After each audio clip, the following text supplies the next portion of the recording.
Hola, hoy vamos a ver brevemente cómo deben de ser las diferentes partes de un TFG o de un TFM.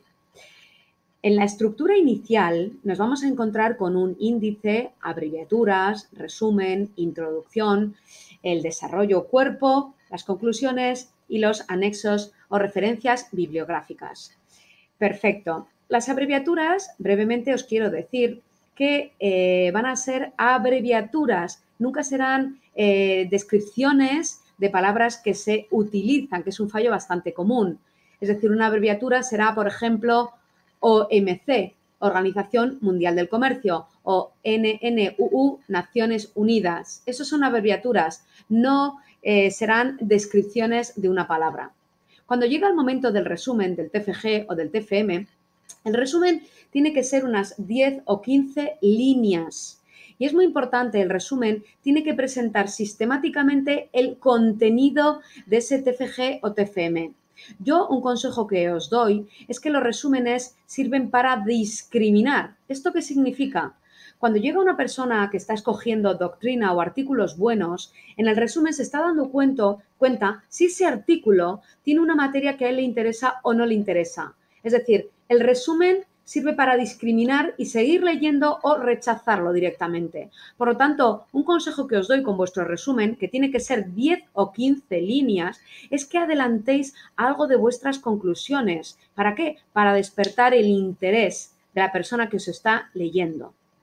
Llegamos a la introducción. La introducción de un TFG o de un TFM tiene que tener los siguientes elementos y no en forma de subepígrafes, no.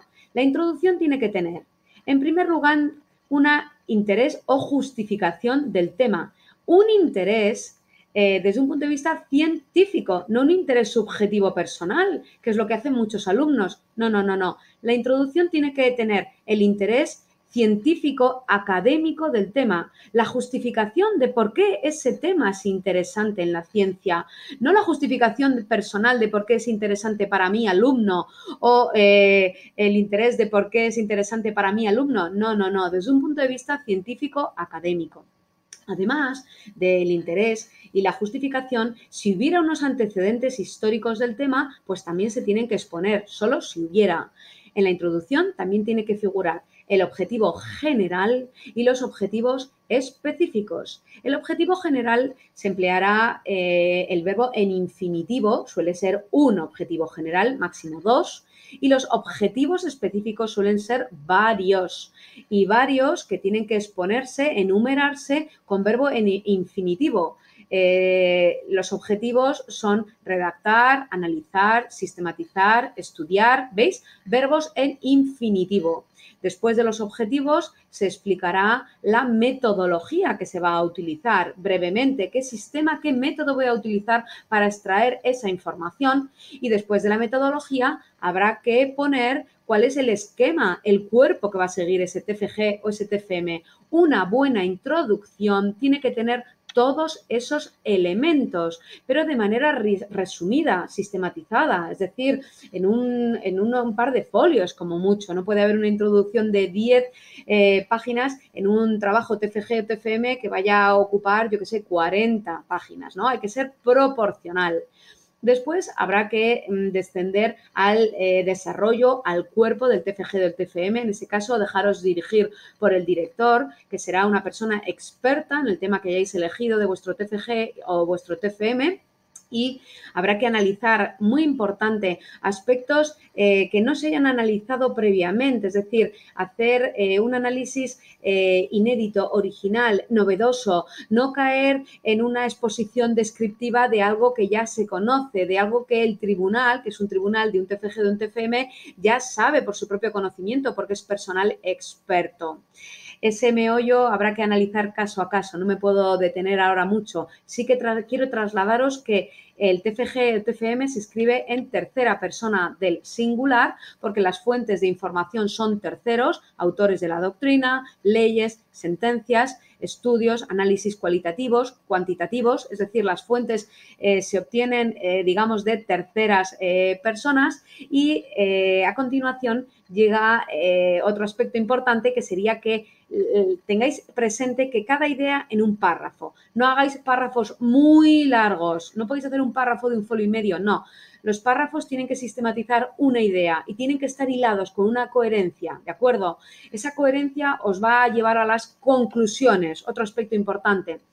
Las conclusiones son muy importantes porque es vuestro aporte como alumno que se va a graduar, como alumno que está finalizando un máster. Las conclusiones yo aconsejo que estén enumeradas, primera, segunda, tercera, y es bueno que haya un mínimo de 3 conclusiones y un máximo de 10 conclusiones. Las conclusiones ya con mucha humildad y mucho respeto tienen que estar redactadas en primera persona del singular. Consecuencia del análisis, considero, valoro, opino, se debería de crear, es decir, ya es vuestro aporte original inédito a ese estudio que habéis realizado. Y bueno, esas conclusiones tienen que tener una coherencia muy importante con la introducción que previamente hayáis desarrollado. Por eso es importante, y es verdad que hay que ser muy flexible, hay que ser un círculo en la vida, yo creo, no hay que ser rígidos. Y es que efectivamente las conclusiones que se alcanzarán al final del trabajo tienen que tener una coherencia con la introducción. Por lo tanto, esa introducción veremos cómo va cambiando, cómo se va adaptando a nuestra evolución en la investigación, en el análisis y en el estudio. Y la introducción seguramente se va a modificar hasta el último momento previo al depósito. ¿Por qué? Porque tiene que haber una coherencia entre el objetivo general y específico con las conclusiones que yo he obtenido. Es decir, yo veré si los objetivos inicialmente planteados los he podido alcanzar o, por otro lado, si han sido imposibles de todo punto, consecuencia del análisis que yo he realizado. En último lugar, hay que prestar también mucha atención a las referencias bibliográficas, por favor.